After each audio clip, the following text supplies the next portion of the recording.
Ma'asyiral muslimin, sidang jamaah salat Aidil Fitri yang insya Allah dimuliakan dan dirahmati oleh Allah Subhanahu wa taala. Alhamdulillah, Ramadan telah kita tuntaskan. Alhamdulillah, bulan perjuangan telah kita lewati. Tentu siang hari kita puasa, malam hari kita tarawih, dini hari kita salat tahajud, dan 10 malam terakhir alhamdulillah kita melakukan iktikaf di masjid. Dan kita tutup dengan mengeluarkan zakat dan sedekah. Siapa yang melaksanakan ini dengan iman dan ikhlas, maka Allah memberikan jaminan, ghufira lahu ma taqaddama min zambihi. Aku ampuni dosanya yang telah lalu dan yang akan datang. Dengan puasa dan ibadah-ibadah Ramadan yang kita lakukan, insya Allah Nabi telah memberikan jaminan, ghufira lahu ma taqaddama min zambihi. Diampuni manangi dosana, ya dampangat dosana pole laloe nan yang mengujue. Semua diampuni yang telah lalu dan yang akan datang.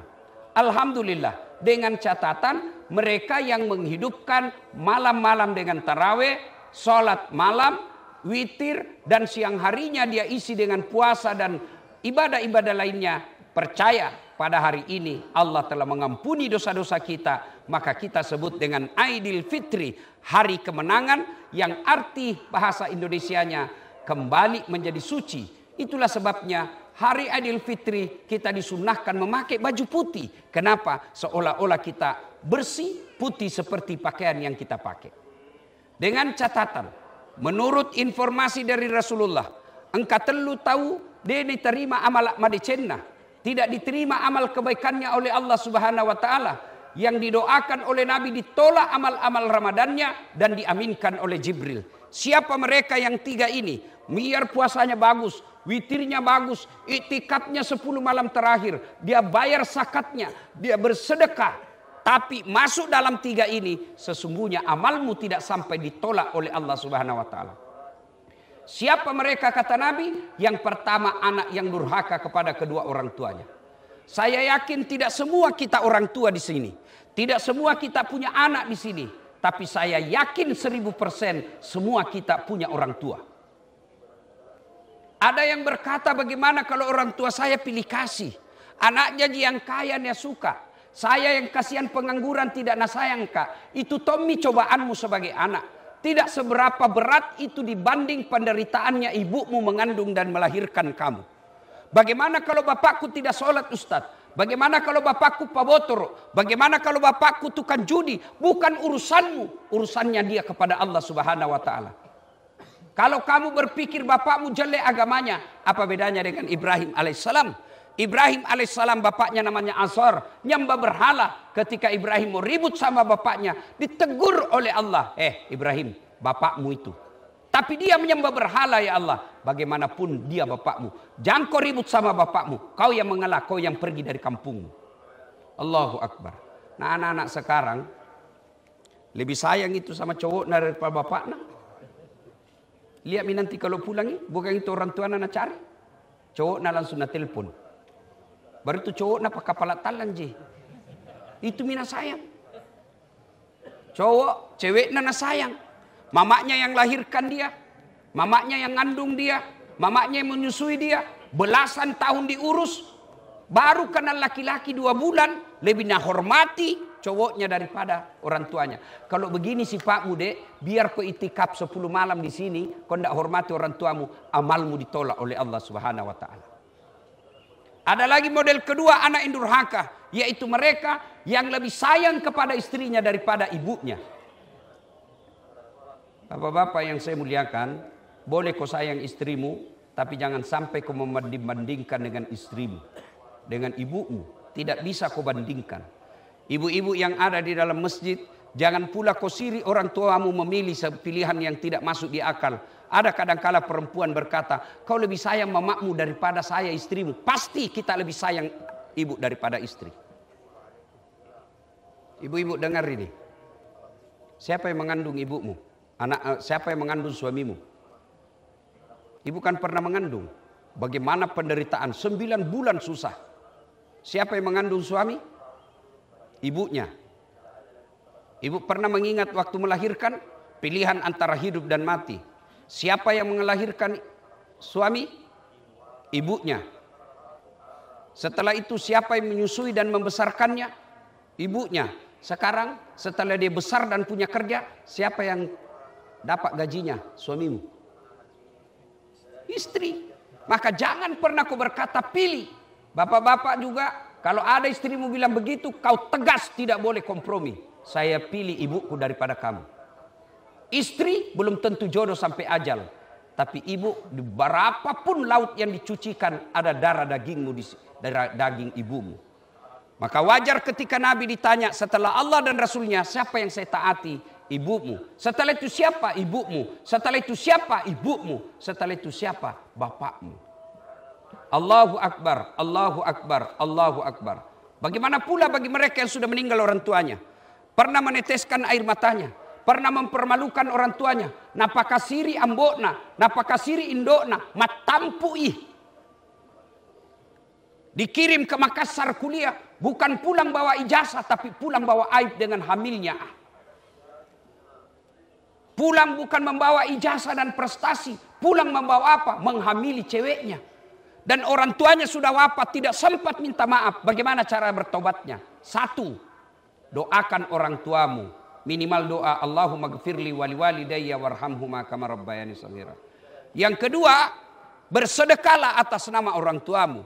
Ada rezekimu sekarang, niatkan kau pergi umrahkan orang tuamu. Ada rezekimu sekarang, kau niatkan bangunkan masjid orang tuamu. Ada rezekimu sekarang, kau niatkan untuk memperbaiki panti asuhan untuk orang tuamu. Itulah bentuk pengabdianmu kepada orang tua yang sudah meninggal. Yang ketiga, mengunjungi karib kerabatnya.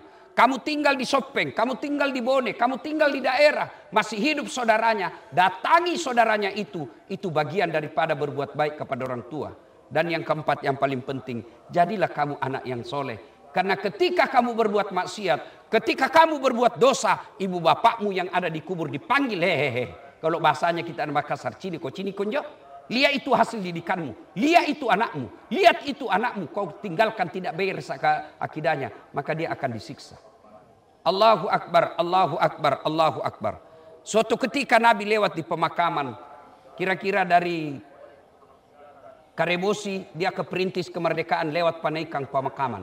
Ketika lewat pemakaman, Nabi bersabda, langkahkan kakimu dengan cepat, maperi-periko, cepatkan langkahmu. Seluruh sahabat mempercepat langkahnya. Pulang dari Tamalendrea, balik lagi ke Karebosi, melewati lagi itu. Ibarat ini hanya contoh. Lalu Nabi santai saja jalan, melewati kuburan tidak bergegas. Sahabat bertanya, ya Rasul, tadi waktu pergi kita disuruh bercepat-cepat, sekarang tidak. Ada apa gerangan ya Rasul? Nabi menjelaskan, andai saja kau dengar itu tadi sama telingaku, kau dengar itu orang disiksa di kubur. Dia disiksa di kubur. Ketika pulang tidak lagi. Kenapa? Saya dengar perintah dari Allah. Wahai malaikat penyiksa kubur, hentikan siksaanmu kepada itu hambaku. Tidak mungkin saya siksa orang tuanya sementara anaknya belajar mengaji, membaca basmalah, bismillahirrahmanirrahim. Allahu Akbar. Baru anaknya membaca bismillahirrahmanirrahim. Dengan nama Allah Maha Pengasih, Maha Penyayang, Allah telah menyelamatkan orang tuanya dari alam kubur. Tidak ada gunanya anakmu pandai bahasa Inggris kalau dia tidak tahu mengaji. Tidak ada gunanya anakmu doktor, profesor, anggota dewan, wali kota, tapi tidak pernah kau tahu lihat mengaji. Tidak ada gunanya.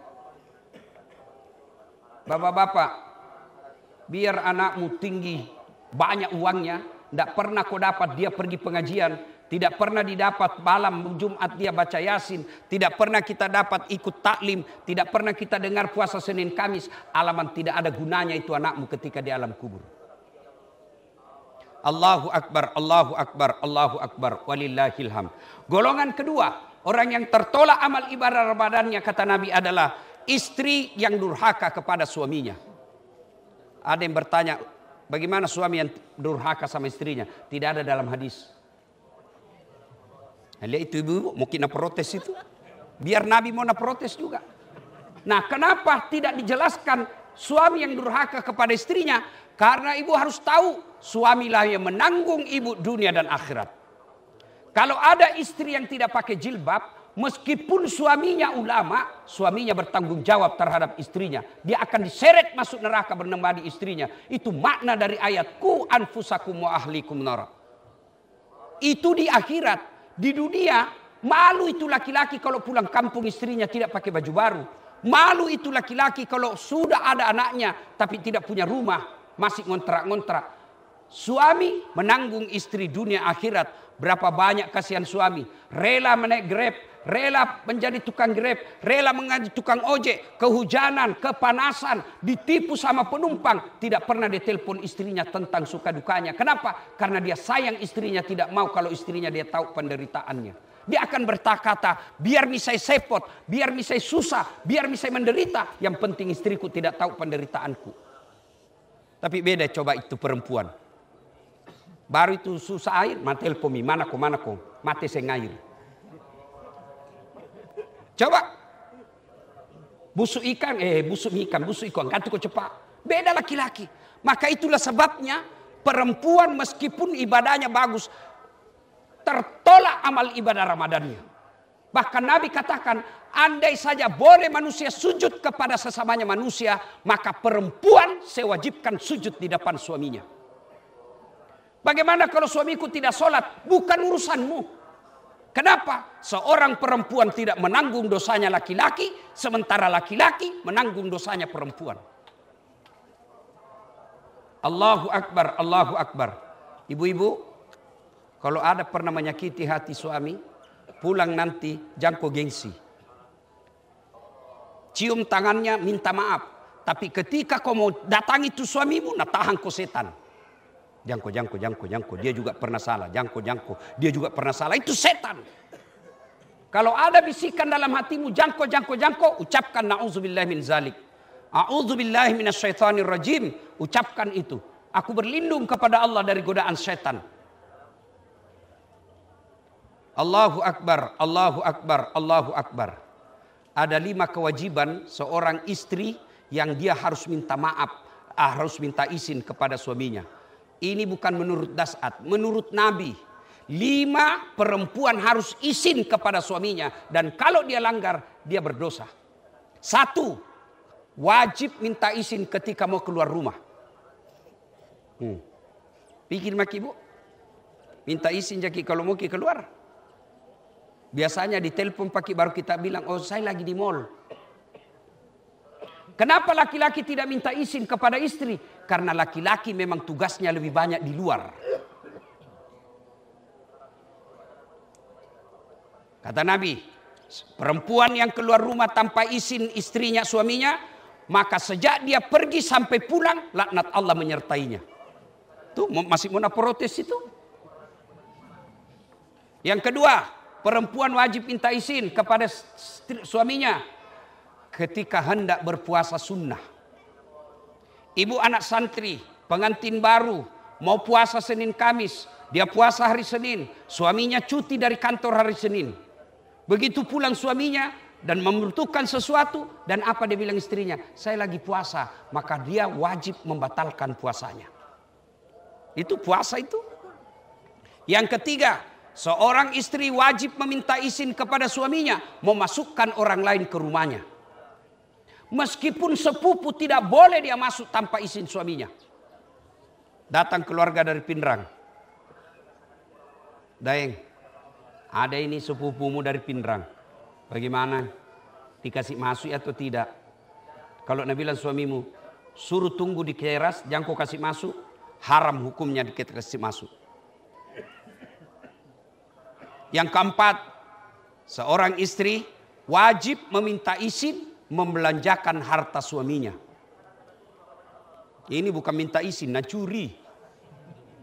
Nambil di dompet nah. Kau juga suami, jangan kau seke. Allahu Akbar, Allahu Akbar, Allahu Akbar, walillahil hamd. Yang ketiga, golongan orang yang tertolak amal ibadah Ramadannya adalah mereka yang tidak mau memaafkan sesamanya muslim. Suatu kali Nabi lagi duduk di masjid, menunggu waktu buka. Tiba-tiba Nabi bersabda, sebentar lagi akan muncul penghuni surga. Seluruh sahabat melihat, siapa ini? Membayangkan Umar, membayangkan Abu Bakar, membayangkan Utsman. Dia bayangkan sahabat-sahabat pilihan Nabi. Ternyata muncul orang tidak terkenal dan tidak populer di Madinah. Dia lusuh wajahnya, sandalnya pun dia pegang. Masuk ke dalam masjid, bajunya pun tidak populer. Penasaran, dilihat-lihati. Hari kedua Nabi pun bersabda, sebentar lagi akan muncul penghuni surga. Dia lihat, dia aja yang kemarin. Sampai hari ketiga, kemudian Abdullah ikuti orang itu. Setelah dia dapat, dia bermalam. Minta izin. Saudara, bisa enggak saya bermalam di rumahmu? Boleh bermalam. Boleh Ji. Bermalamlah Abdullah bin Umar. Malam hari Abdullah sholat tahajud. Ini tuan rumah tidur Ji. Pagi hari Abdullah sholat duha. Ini orang duduk-duduk Ji. Sore hari Abdullah mengaji. Dia lihat-lihat Ji. Hari kedua begitu sampai hari ketiga. Abdullah lalu berkesimpulan. Lebih banyak amalku ini dari ini orang. Saya sholat dia tidur Ji. Lalu dia terus terang. Mau kak lihat apa amalmu? Nah dijamin kau masuk surga. Nah bilang nu cini mito. Jaya malah nu nakke. Kau tahajud nakketin roja. Kau sholat duha. Duduk ja. Kau mengaji ku cini-cini ja kau. Lebih banyak amalmu. Pulanglah dia. Belum jauh dipanggil kembali sama ini orang punya rumah. Ta'al, sini kau dulu. Apa? Ada ku lupa. Apa itu? Saya punya kebiasaan setiap malam sebelum saya tidur, saya berdoa kepada Allah. Ya Allah, maafkanlah orang-orang yang berdosa kepadaku hari ini. Maafkanlah orang-orang yang menyakitiku hari ini. Karena sesungguhnya aku telah memaafkan mereka. Allahu Akbar. Abdullah lalu berkata, itu sebabnya kamu dijamin oleh Nabi pasti masuk surga. Tidak semua orang punya sifat mampu memaafkan orang yang bersalah. Nah kita coba maki. Baru satu kali salah istri tak, langsung kita maki-maki. 40 tahun maki sama. Nah kasih maki anak 4. Baru gara-gara WhatsApp mantannya. Di WhatsApp lope. Nulupa itu 40 tahun. Nulupa itu 4 anakmu. Langsung kau pulang ke orang tuamu. Kalau bapak mau mulia, maafkan. Begitu juga ibu. Ada yang menangis-nangis curhat sama saya. Tidak kusangka Ustaz. 40 tahun mak sama-sama. Ternyata masih komunikasi sama mantannya. Mintakan diceraikan Ustaz. Saya bilang, ya boleh dicerai bu. Tapi pikir dulu baik-baik. Baru kutanya ibu berapa tahun maki sama suami tak? Nah bilang 40 tahun mi Ustaz. Ada rumah tak? Nah bilang ada Ustaz. Tapi dicicil alhamdulillah lunas mi Ustaz. Siapa yang bayarkan cicilan? Nah bilang suamiku Ustaz. Mulai itu ketawa.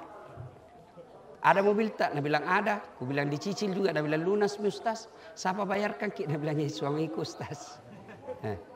Saya bilang bu, masa gara-gara WhatsApp jimantannya kita lupa 40 tahun, nak belikan ki rumah, nak belikan ki mobil. Setan itu, maafkan. Dosanya dia yang tanggung. Maka orang-orang yang bertetangga, pulang ki nanti ini, jangan ki pikir saya kakak, saya kaya, saya senior, saya bangsawan, saya pejabat. Gengsi saya minta maaf. Salah, itu bisikan setan. Datang minta maaf. Dia tidak maafkan saya Ustaz, minta maaf 2 kali. Dia tidak maafkan, minta maaf 3 kali. Kewajiban kita hanya 3 kali minta maaf. Sudah 3 kali minta maaf, bukan urusan tak. Ada gara pilkada.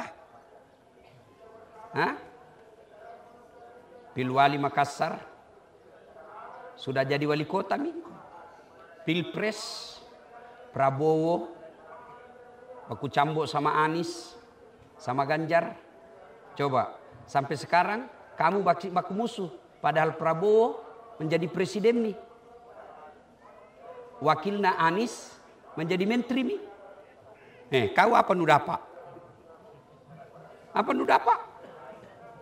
Ari sambungkan silaturahmi. Wa'tasimu bihablillahi jami'a wa la tafarraqu. Berpegang teguhlah engkau kepada tali persaudaraan agama Allah dan janganlah engkau bercerai-berai. Allahu akbar, Allahu akbar, Allahu akbar, walillahil hamd. 3 inilah orang-orang yang tertolak ibadah Ramadannya. Anak yang durhaka kepada orang tuanya, istri yang durhaka kepada suaminya, dan orang yang memutuskan silaturahmi. Tialalo ki kana kucini tompi na kucini ki. Kucini tompi na kucini ki, nucini tongin tu. Eja pina doang, tenan eja bos mutungko. Allahu akbar, Allahu akbar, Allahu akbar, walillahil hamd. Nah sekarang kita sudah masuk anak yang baik. Tidak durhaka. Kepada suami, kepada istri baik. Kepada tetangga juga baik. Waspada. Amalmu ada, tapi maka si Nabi tak pelihara amalmu karena ada sifat yang bisa menghancurkan puasamu, yang bisa menghancurkan sedekahmu, yang bisa menghancurkan solat-solat malammu. Sittatu asya'in tukhbitul amal, kata Nabi. Ada 6 sifat yang akan menghancurkan amal-amalmu. Di antaranya kata Nabi, yang akan merusak ibaratnya kertas kayu kering kena api, habis semuanya dibakar. Apa yang menghancurkan amal-amal? Kata Nabi, yang pertama al-istighalu bi uyubil khalqi. Suka sekali mencari-cari jeleknya orang dan lupa jeleknya dirinya sendiri. Ini biasa penyakitnya perempuan. Pak gosip. Pengajian Idul Fitri itu begini, aku lihat-lihat aja. Mulai kudunnya orang, nah cala itu tidak serasi itu kudunnya sama rokna.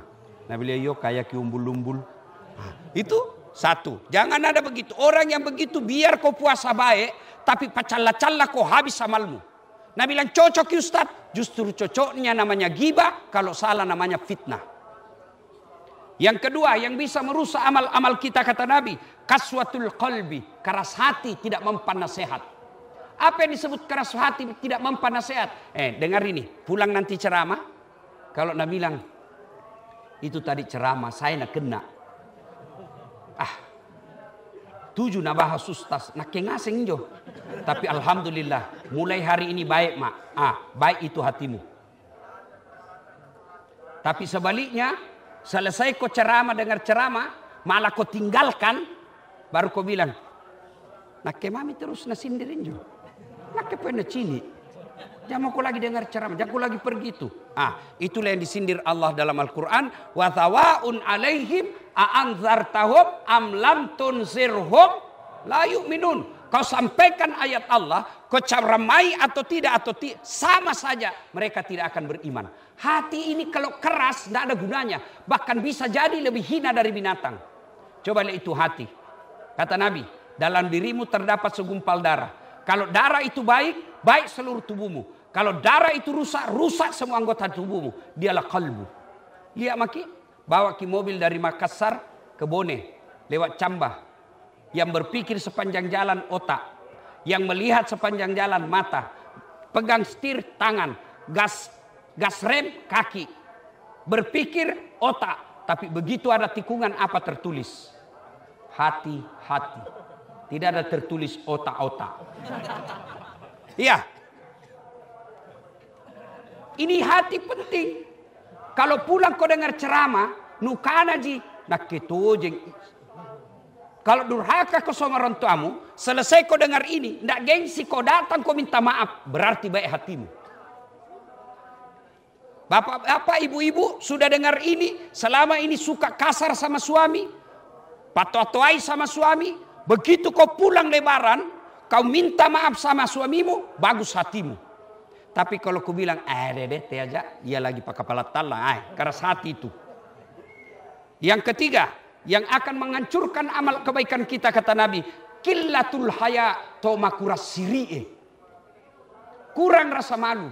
Nah sekarang Pak, rasa malu kurangnya itu, coba lihat orang Pak, sudah nyata-nyata pernah di penjara masih mau macale. Dek sisa gagas sirina. Kalau dulu orang hamil diusir dari kampung, saleh kampungnya. Lebih baik kau hilang anakku daripada kau kasih malu kak. Makanya itu orang Makassar ada namanya Abaji.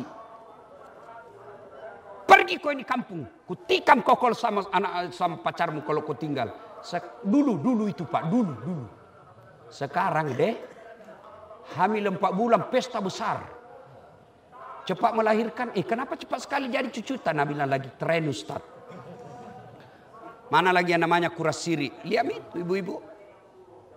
Usianya sudah ada cucunya tapi penampilannya seperti ABG. Bapak-bapak sudah tua masih gayanya seperti anak milenial. Ya, itu kode gagas sirimu, kau lebih hina dari binatang. Itu paha ayam Bu, susah sekali dilihat. Apalagi ayam kampung. Pulang kampung dulu. Sampai di kampung nuliak mi pahana, belum pi. Kau kejar dulu itu ayam. Sudah kau kejar, kau lihat mi pahanya, belum. Dipotong dulu. Sudah dipotong, kau lihat mi pahanya, belum. Direbus dulu air panas. Sudah direbus kau lihat mi pahanya? Belum. Dicabut dulu. Baru bisa kau lihat pahanya. Pulang kampung kau dulu. Kau beli 70.000. Kau kejar 30 menit. Kau potong bismillah. Kau rebus 15 menit. Kau cabut. Baru lihat pahanya. Pergi mako di mall. 10 menit kau saja berdiri. 15 pasang paha lewat. Gratis. Tenan bayar. Nu lihat itu penjual ayam. Ayam-ayam goreng. Lihat nih, bisa kau pegang. Ayam goreng, misalnya Kentucky. Bisa kau pegang. Dibayar dulu baru bisa kau pegang. Pegang mako, enggak dibayar, nak bilang korang gila. Tapi itu cewek, gratis dipegang. Itu semua yang disebut kurang rasa malu. Kalau begitu akhlakmu, habis amal-amal Ramadanmu. Yang keempat, yang akan menghancurkan amal ibadah kita, hubbud dunia, terlewat na cinta. Terlalu cinta dunia. Cinta dunia boleh. Tapi yang dimaksud terlalu cinta dunia. Bakhil. Seke. Pelit. Sudah sewajarnya dia bersedekah tidak mau. Terlalu cinta dunia. Mana lagi disebut terlalu cinta dunia? Takut dibilang tua. Begitu kelihatan ubannya stres. Kenapa? Nah, memang harus tua. Begitu mulai kelihatan keriput mukanya. Stres. Ih kelihatan gak tua. Ih memang sudah 60 umurmu. Justru jelek dilihat kalau umurmu 60, mukamu seperti TK. Itu Allah sudah atur. Orang yang terlalu cinta dunia, yang ketiga adalah menganggap enteng ibadah. Sudah azan masih pergi tidur. Itu termasuk cinta dunia. Yang keempat cinta dunia, mencari harta menghalalkan segala cara. Yang tidak bisa dihentikan. Zalim itu ada 3. Zalim kepada Allah, melalaikan ibadah. Zalim kepada sesama manusia, mengambil hak-haknya. Zalim kepada diri sendiri, yaitu waktunya mi tidur begadang tongi. Waktunya mi istirahat, tidak mau istirahat. Itu zalim kepada diri sendiri. Dan yang keenam, yang akan menghancurkan amal ibadah kita, kata Nabi, tulul amal, tomakutue, malas. Adik-adik sudah sarjana masih mau diongkosi sama orang tuanya. Itu termasuk menghancurkan amal. Sudah sekolah tinggi-tinggi tapi masih mau dibiayai orang tuamu. Itu disebut kata Nabi, tulul amal, panjang angan-angan, malas. Allahu Akbar, Allahu Akbar, Allahu Akbar, walillahilham. Sidang jamaah yang saya muliakan. Semoga Allah Subhanahu wa ta'ala menerima amal-amal ibadah Ramadan kita. Kemudian menghindarkan kita dari sifat-sifat tercelah. Dan mengampuni dosa-dosa kita yang telah lalu. Dan setelah Aidil Fitri ini betul-betul kita kembali menjadi Aidil Fitri, hari di mana kita suci seperti bayi yang baru dilahirkan. Semoga ada manfaat. Lebih dan kurangnya mohon dimaafkan. Barakallahu li wa lakum wa izazil mu'minin innahu huwal ghafurur rahim. Mari kita berdoa. A'udzu billahi minasyaitonir rajim. Bismillahirrahmanirrahim. Allahumma salli ala sayidina Muhammad wa ala ali sayidina Muhammad. Allahumma ighfir lil mu'minina wal mu'minat wal muslimina wal muslimat al ahya'i minhum wal amwat innaka sami'un qaribun mujibud da'wat wa kadiyal hajat. Allahumma inna nas'aluka salamatan fid din, salamatan fid dunya wal akhirat, wa afiatan fil jasadi, wa siyadatan fil ilmi, wa barakatan fil rizqi, wa taubatan qablal maut, wa rahmatan indal maut, wa maghfiratan ba'dal maut. Allahumma hawwin alaina fi sakaratil maut. Allahumma hawwin alaina fi sakaratil maut. Allahumma hawwin alaina fi sakaratil maut. Wa najata minan nari wal afwa indal hisab. Allahumma inna nas'aluka ridaka wal jannah. Allahumma inna nas'aluka ridaka wal jannah wa na'udzubika min sakhatika wan nar. Allahumma ghfir lana, Allahumma ghfir lana, Allahumma ghfir lana wa liwalidayna warhamhuma kama rabbayana shaghira. Rabbana atina fid dunya hasanah wa fil akhirati hasanah wa qina adzabannar. Subhana rabbika rabbil izzati amma yasifun wa salamun alal mursalin walhamdulillahi rabbil alamin.